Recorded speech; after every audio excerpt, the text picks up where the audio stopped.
Hi everyone, Dr. Luke Peterson here with the Knee Replacement Therapist. I want to talk to you today about manipulation under anesthesia.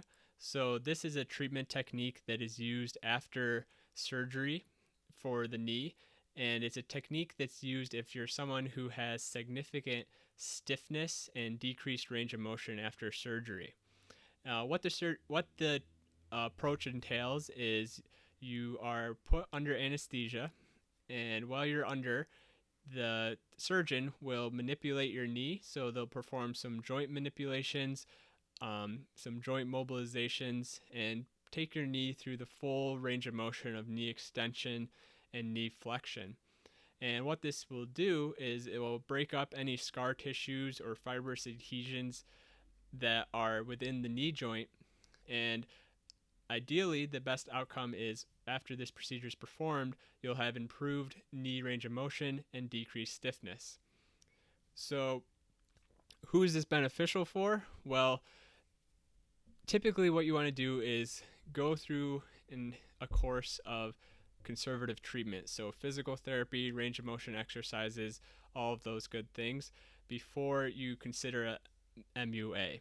So typically what the minimum time is approximately 6 weeks after you've had your surgery, and the kind of the average range is 6 to 12 weeks after surgery is when an MUA is most appropriate.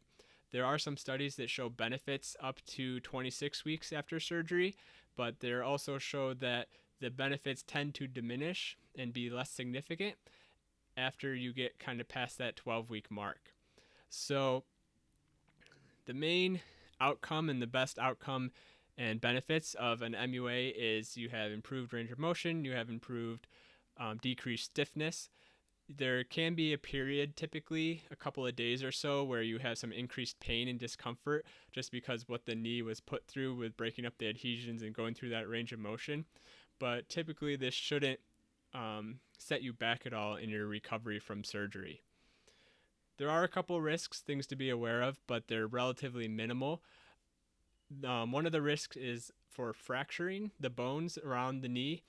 This is an increased risk if you're someone who's a little bit older, maybe has some osteoporosis or a history of fractures.